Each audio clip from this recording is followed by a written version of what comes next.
জন্ম থেকে মৃত্যু পর্যন্ত কর্ম তোমার জন্য চলমান।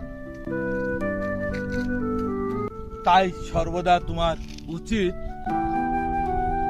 সঠিক সুন্দর পরিশ্রমের পথেই পথ চলা ও উপার্জন করা।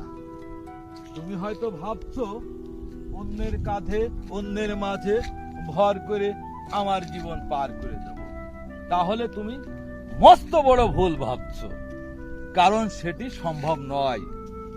ভালো করো আর মন্দ করো, কর্ম তোমার চলমান।